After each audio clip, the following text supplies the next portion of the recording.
YS99 news కి స్వాగతం. ముందుగా బులెటిన్ లో హెడ్లైన్స్. పులివెందులలో వైఎస్ఆర్సీపీ అధినేత వైఎస్ జగన్ మూడో రోజు పర్యటన.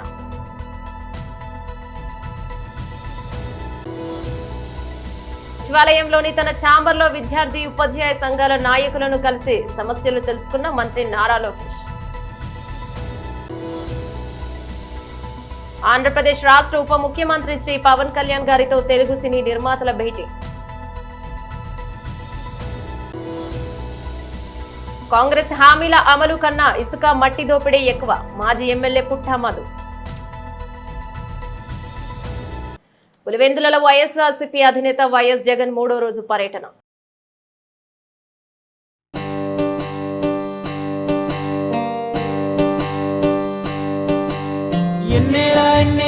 సిన్నోడెవరే ఇన్నల్లా కన్నీళ్ళన్నీ తుడిసేశాడే, తెల్లాని నవ్వులు నువ్వే సల్లని వాడే, తెల్లారా గట్లా ఎలుగై ఉదయించాడే. సూపులకి సిన్నోడేమో పసిపిల్లోడే, రేపటి ఆపదలే తీర్చేవాడనిపిస్తున్నాడే. నాయకుడు అంటే అచ్చం విట్టుంటాడే, అన్నా నానుడికి సరిగా ఇతడే సరిపోతాడే.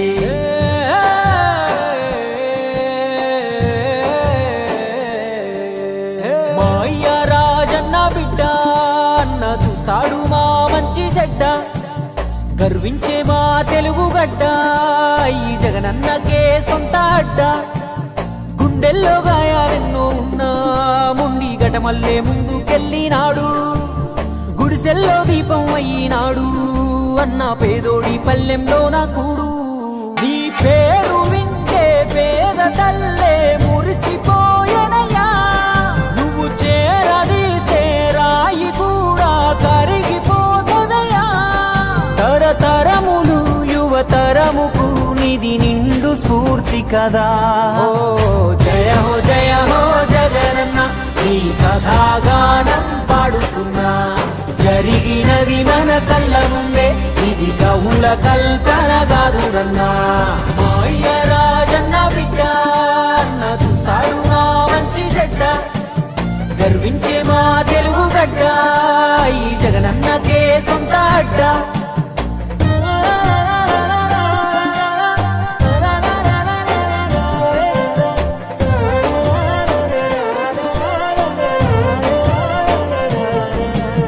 పులకించినాదమ్మ పులివెందులా, వీరత్వం ఉదయించంగా నలుదిక్కులా.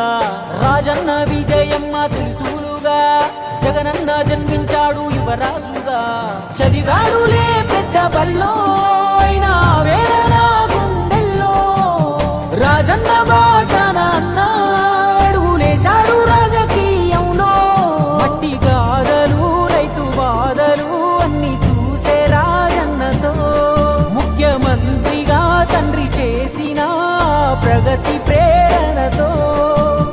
జనములో దినదినముగా తను ఎదుగు సమయములో, కన్న తండ్రే కన్ను మూసి కలత మొదలాయి. ఎడుగురి సందింటి గన వారసుడితడే, ఆడున్న పేదల కొరకే యోచిస్తాడే. తాతయ్య రాజారెడ్డిని తలపించాడే, తన తండ్రి స్థానంలోకొస్తానన్నాడే. రాజన్న కొడుకే అన్నా రాజీ పడడే, ఎంత పడగొడితే అంతకు మించి పైకొస్తాడే. ఢిల్లీనే ఎదిరించి పల్లెలకెళ్ళాడే, అయ్యా రాజన్న అభిమానులనే ఓదార్చాడే. వెనుదిరగలే యుద్ధమందు అన్న తల వంచలే ఎవరి ముందు. సచివాలయంలోని తన ఛాంబర్లో విద్యార్థి ఉపాధ్యాయ సంఘాల నాయకులను కలిసి సమస్యలు తెలుసుకున్నారు మంత్రి Nara Lokesh. AP IT Vidya RTG శాఖల మంత్రిగా నారా లోకేష్ బాధ్యతలను స్వీకరించారు. ఈ సందర్భంగా ఆయన అర్ధాంగి నారా బ్రాహ్మణి ఆసక్తికర ట్వీట్ చేశారు. అంతా పల్లెల్లో నుండి అమెరికా వెళ్తే అక్కడ చదివి పల్లె గడపల వద్దకు వచ్చి సిమెంట్ రోడ్లతో ఎల్ఈడి వెలుగులతో నాటి రూపురేఖలు మార్చేశావు. పనిలో పడి విమర్శలను పట్టించుకోకుండా అవార్డుల పంట పండించావు. నీ వ్యక్తిగత వాహనం చేసిన వారు అవాక్కయ్యేలా వాళ్లకు నువ్వేంటో తెలియచేశావు. సవాళ్లతో కూడిన శాఖలను సాహసంతో తీసుకున్నావు. నీ సమర్థత నేటితరం భావితరం భాగ్యరేఖలు నువ్వు మార్చగలవని నమ్మకం నాకుంది. కుటుంబ పరంగా ఎల్లవేళలా మీకు మా సహకారం ఉంటుంది. కంగ్రాట్స్ డియర్ నారా లోకేష్ అంటూ ఆమె ట్వీట్ చేశారు.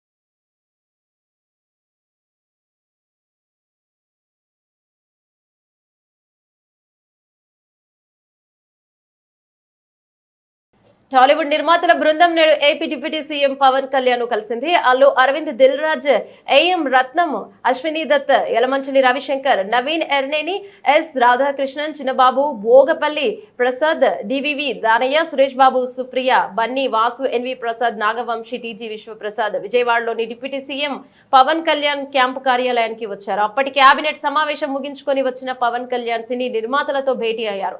మర్యాదపూర్వకంగా జరిగిన సమావేశంలో ఏపీ సినిమాటోగ్రఫీ శాఖ మంత్రి కందుల దుర్గేష్ కూడా పాల్గొన్నారు. పిఠాపురంలో గెలిచి ఏపీ డిప్యూటీ సీఎం అయిన సందర్భంగా పవన్ కళ్యాణ్ నిర్మాతలు అభినందించారు. మంత్రిగాను విజయవంతం కావాలని శుభాకాంక్షలు తెలిపారు.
ఆ పని మీద వచ్చాం. చాలా మనస్ఫూర్తిగా మాట్లాడి చాలా ఆనందపడ్డాం. త్వరలో మళ్ళీ total representation of the film industry తోటి ఇక్కడికి వచ్చి వారిని అభినందించడానికి మళ్ళీ వస్తాం. Thank you. ఏమీ లేదు. మీరనే టికెట్ అనేది చాలా చిన్న విషయం అండి, దాని గురించి రాలేదు. ఇండస్ట్రీలో విషయాలు మాట్లాడుకున్నాం కానీ రిప్రజెంటేషన్ వస్తుంది కదా, అప్పుడు అన్ని సమగ్రంగా మాట్లాడతాం. Thank you very much.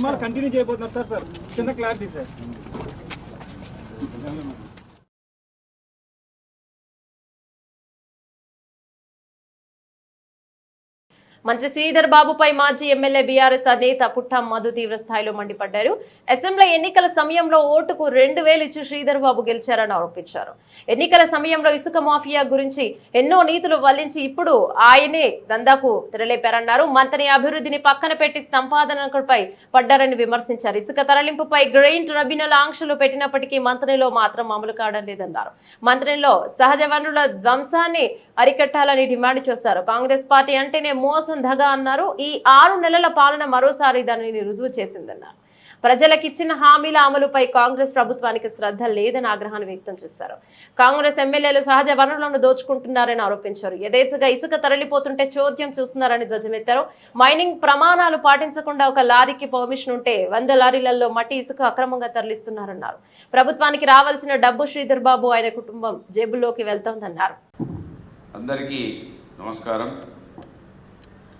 Congress party ఈ రాష్ట్రంలో కావచ్చు, గ్రామాలలో కావచ్చు, 6 నెలల వ్యవధిలో ప్రజలకు సంబంధించినటువంటి ఒక కార్యక్రమాన్ని కూడా చేయకుండా ప్రజల గురించి కనీసం దృష్టి కేంద్రీకరించకుండా, మొన్నటిసారి పంట పొలాలు ఎండిపోతున్నా కూడా కనీసం ఎమ్మెల్యేలు వాటి గురించి పట్టించుకోకుండా, మంచినీళ్ళు కూడా లేకుంటే పట్టించుకోకుండా, వాళ్ళ పనుల అవినీతి ఏ విధంగా చేయాలి, ఎంత తొందరగా ఎక్కువ సంపాదించుకోవాలనే దాని మీదనే దృష్టి కేంద్రీకరించడం జరిగింది.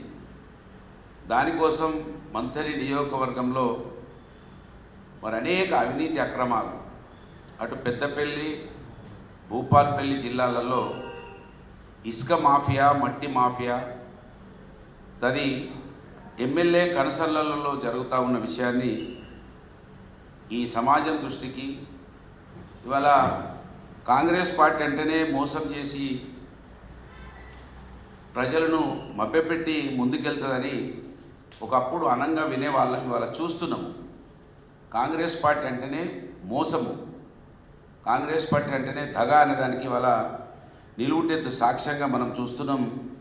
ఇసుక పర్మిషన్ లేవు. మానేర్లతో పాటు గోదావరిలో కూడా ఆపేయాలని ఎన్జిటి కూడా ఒక ఆర్డర్ ఇచ్చింది ఎన్జిటి మొన్న. అయినా కూడా ఎన్జిటే కాకుండా మరి వాళ్ళ నాయకులు కార్యకర్తలు కూడా అక్కడక్కడ ఇసుక వద్దని కొంతమంది గ్రామాలలో ప్రజలు ధర్నా చేస్తుంటే వాళ్ళ దగ్గరికి పోయి మద్దతు పలుకుతూ ఉన్నారు. అవి పట్టించుకోకుండా ఎన్నికల సమయంలో మంత్రిని ఎమ్మెల్యే ఏ విధంగా మాట్లాడినరో దయచేసి మీరు వినాలని మిమ్మల్ని విజ్ఞప్తి చేస్తూ ఉన్నాను. ఇవాళ ఏం జరుగుతూ ఉన్నదో మీరే వినాలని విజ్ఞప్తి చేస్తూ ఉన్నాను.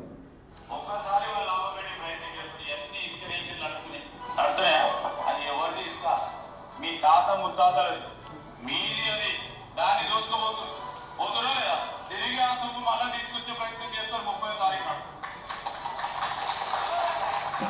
మీ సొమ్ము మీరు తీసుకోవాలి. తీసుకొని ఏం చేస్తారు? అప్పుడు అలాగే బుద్ధి వస్తుంది. ఏమంటుండో మంత్రి ఎమ్మెల్యే, తాత ముత్తాతల ఆస్తి దోసుకపోతున్నారు, ఇసుక అంతా కూడా పట్టుకపోతున్నారని ఎన్నికల సమయంలో ఎమ్మెల్యే దాని మీదనే మాట్లాడింది. డబ్బు తీసుకొస్తారు, పంచి పెడతారు అన్నాడు. ఆయనే ఓటుకు 2000 చొప్పున మొన్నటి ఎన్నికలలో పంచిపెట్టిండు. అంతకుముందు దాదాపు 500 రూపాయలు పంచిపెట్టిండు. ఇవాళ 2000 రూపాయలు ఓటుకు పంచిపెట్టిండు.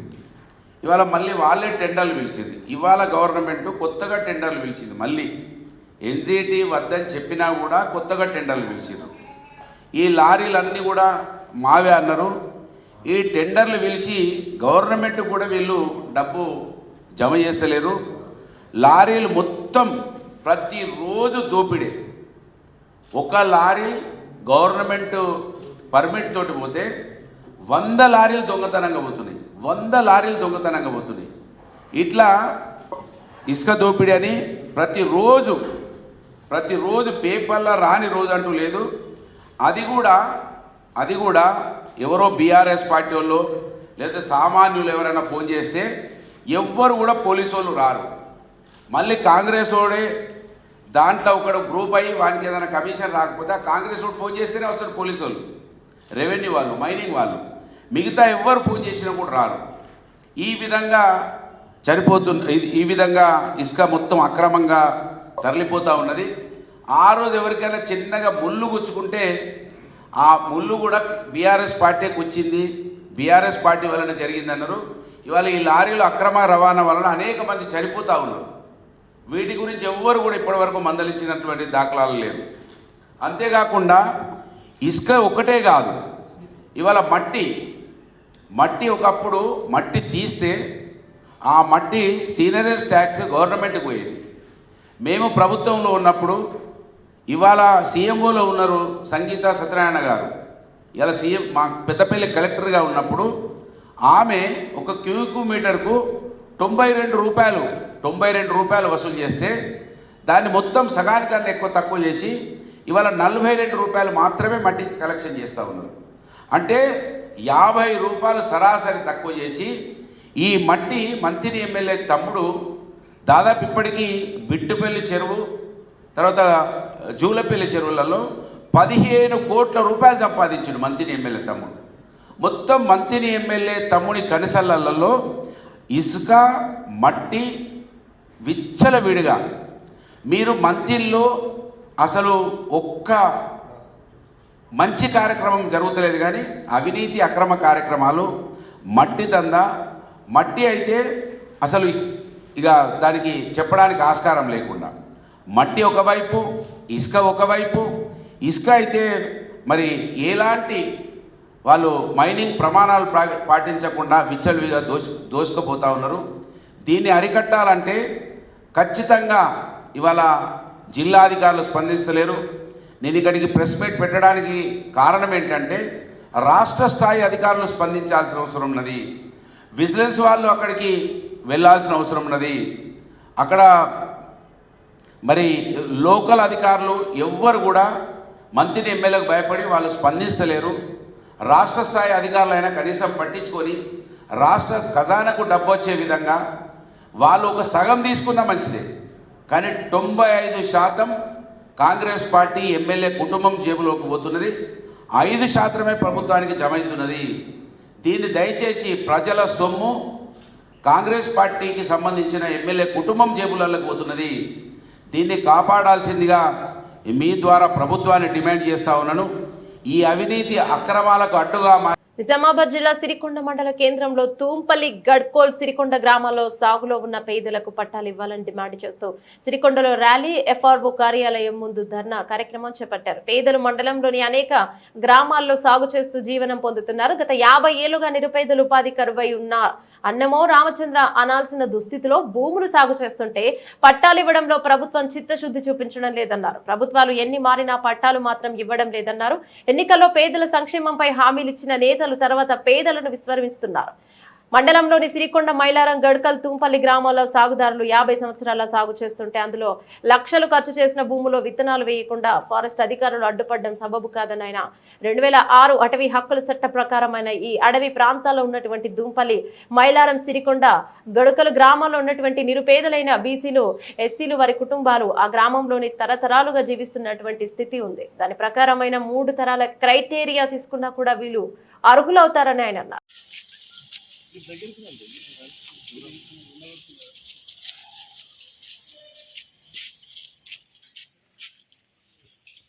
మిత్రులారా, సిరికొండ మండలంలోని తూంపల్లి, అట్లాగే సిరికొండ, మైలారం ఈ గ్రామాల్లో చాలామందికి పేదవాళ్లకు, ముఖ్యంగా బీసీలకు, ఎస్సీలకు, మైనారిటీలకు పాత పట్టాలు వచ్చినటువంటి భూములు ఉన్నాయి.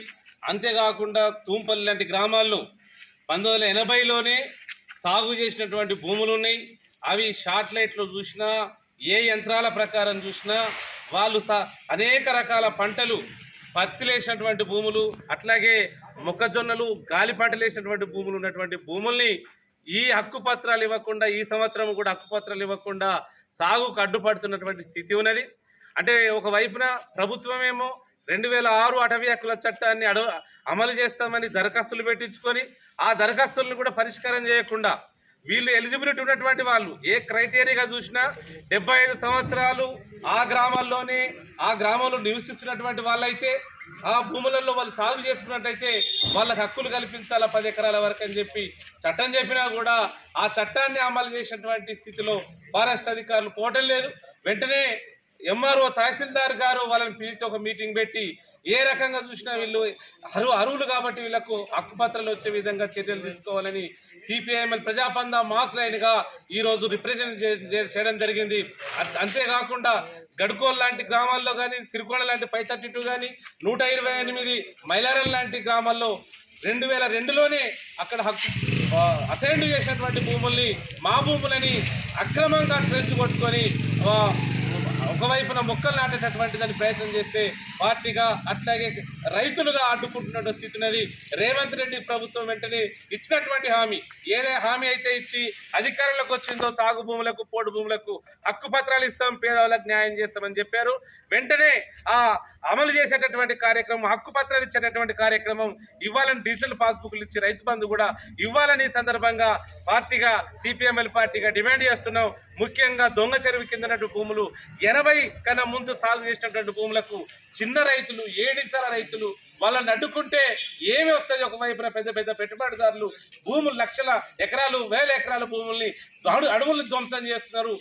భూముల్ని తీసుకుపోతూ ఉంటే నిమ్మకు నీరెత్తనట్టు వ్యవహరిస్తున్న అధికారులు చిన్న సన్నకారి పేదలు, బీసీలు చేసుకుంటే ఎందుకు అడ్డు చెప్తారో జవాబు చెప్పాలని సందర్భంగా గుర్తు చేస్తున్నాం.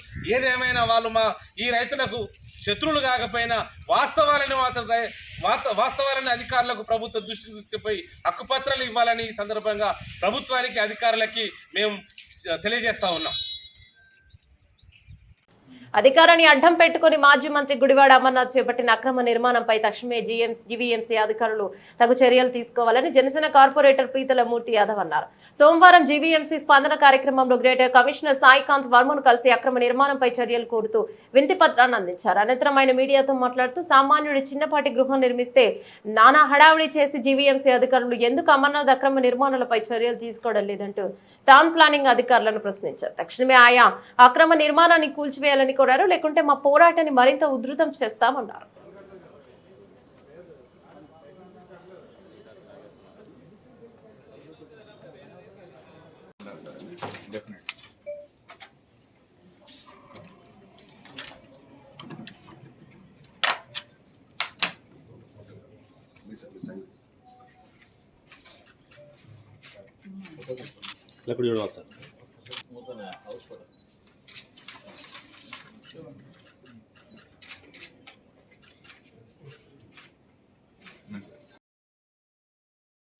అవినీతికి అక్రమాలకి నిలవైనటువంటి అవినీతి అనుకొండైనటువంటి అమర అక్రమార్జంతో అక్రమ నిర్మాణం చేపట్టాడని చెప్పి ఇవాళ చంద్రబాబు నాయుడు గారు ముఖ్యమంత్రి గారు పెట్టినటువంటి ప్రజా సమస్యల వేదిక ఏదైతే ఉందో, ప్రజా సమస్యలు పరిష్కరించే వేదిక ఏదైతే వాళ్ళు పెట్టారో అధికారులతో, దాంట్లో జీవీఎంసీ కమిషనర్ గారికి ఫిర్యాదు చేయడం జరిగింది. మీరు టౌన్ ప్లానింగ్ అధికారులు ఎందుకు ముద్దు నిద్రలో ఉన్నారు? ఎందుకు మౌనం దాల్చారు? 5 అంతస్తుల భవనం హైవే మీద బరి తెగిచ్చి అక్రమ నిర్మాణం చేపడితే సామాన్యుడికి ఒక న్యాయం, ఇవాళ వైసీపీ మాజీ మంత్రికి ఒక న్యాయం అని చెప్పి ఇవాళ జీవీఎంసీ కమిషనర్ సాయికాంత్ వర్మ గారు నడవడం జరిగింది. ఖచ్చితంగా వెంటనే ఈ అక్రమ నిర్మాణం పైన చర్యలు తీసుకోవాలి. ఈ అక్రమ నిర్మాణానికి విద్యుత్ కనెక్షన్ ఇచ్చినటువంటి విద్యుత్ అధికారుల మీద చర్యలు తీసుకోవాలి. అక్కడ జరిగినటువంటి నిర్మాణం ఏదైతే ఉందో ఆ నిర్మాణం 266 అడుగులు కూడా మాస్టర్ ప్లాన్లో చూపించాలి. ప్రస్తుతం ఉన్నది 200 అడుగులు. అక్కడి నుంచి 33 అడుగులు వెనక్కి వెళ్ళాలి, నిర్మాణం చేపట్టాలి. అంటే 3 అడుగులు కూడా వదలకుండా గుడివాడ అమర్ అధికారం ఉంది కదా అని చెప్పి అధికార మదంతో అక్రమంగా నిర్మించాడు. అక్రమ సంపాదనతో ప్రజల సంపదని దోచుకుని ఈ యొక్క అక్రమ బిల్డింగ్ని నిర్మించాడు. 5 ఫ్లోర్లు, ఒక కమర్షియల్ కాంప్లెక్స్. దీనికి బిల్డింగ్ లేదు.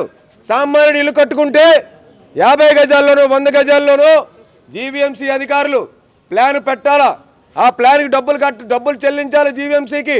మళ్ళీ కింద స్థాయి అధికారులు పోస్ట్ వెరిఫికేషన్ పేరుతో వెళ్ళాలి. వాళ్ళు ఓకే అంటేనే పునాదులు తవ్వాలి. అంటే సామాన్యుడికి, వైసీపీ నేతలకి, వైసీపీ నేతల కార్యాలయాలకి మీరు చూడండి, వీళ్ళు చేసిందంతా కూడా గత 5 ఏళ్లలో అక్రమాలు, అక్రమ నిర్మాణాలు, అవినీతి. దానికి నిదర్శనం ఈ కోడిగుడ్డు మంత్రికి కోడిగుడ్డు మీద ఏకల పేక పని చేస్తా ఉన్నాడు ఆయన. కనీసం భవన నిర్మాణ అనుమతుల కోసం జీవీఎంసీకి డబ్బులు చెల్లించలేనటువంటి దుస్థితిలో ఉన్నాడా? మరో పవన్ కళ్యాణ్ గారిని అసెంబ్లీ గేట్ కూడా తాకమని అన్నారు ఈ వైసీపీ మాజీ మంత్రులందరూ కూడా. ఇవాళ ఏం మాట్లాడతారు? ఇవాళ నిజాయితీకి, నిష్పక్షపాతంగా ప్రజల పక్షాన ప్రజా సంపదని, ప్రభుత్వ సంపదని కాపాడడానికి జనసేనాని పవన్ కళ్యాణ్ గారు ఇవాళ రాష్ట్ర ఉప ముఖ్యమంత్రిగా ఉన్నారు. నారా చంద్రబాబు నాయుడు గారు రాష్ట్ర భవిష్యత్తు కోసం ఇవాళ కూర్చొని ఉన్నారు.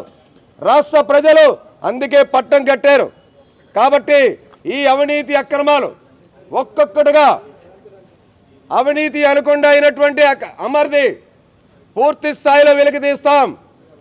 అమర్ యొక్క అవినీతి అక్రమాలకి తాడదీస్తాం. వీళ్ళు దోచుకున్న ప్రజాధనాన్ని, ప్రభుత్వ సంపదని వెలుగు తీసి అమాయక పేద రైతుల నుంచి కొట్టేసిన భూములు కూడా వాళ్ళకి తిరిగి వెనక్కిప్పించేలాగా వీళ్ళని చట్టరీత్యా చర్యలు తీసుకునేలాగా గుడివాడ అమర్కి చట్టరీత్యా గుడివాడ అమర్ అక్రమ నిర్మాణాలపై చర్యలు చేపట్టాలని చెప్పి జీవీఎంసీ కమిషనర్ గారికి ఫిర్యాదు చేయడం జరిగింది. బులెటిన్ ముగించే ముందు హెడ్లైన్స్ మరోసారి. పులివెందులలో వైఎస్ఆర్సీపీ అధినేత వైఎస్ జగన్ 3వ రోజు పర్యటన.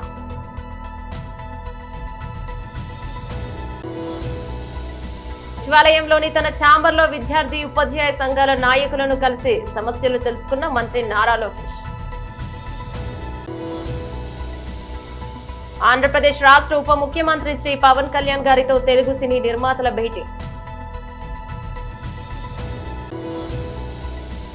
కాంగ్రెస్ హామీల అమలు కన్నా ఇసుక మట్టి దోపిడీ ఎక్కువ, మాజీ ఎమ్మెల్యే పుట్టా మధు. ఇవి బులెటిన్ అప్డేట్స్. మరో బులెటిన్ లో మళ్ళీ కలుసుకుందాం. అందరికి సెలవు. నమస్తే.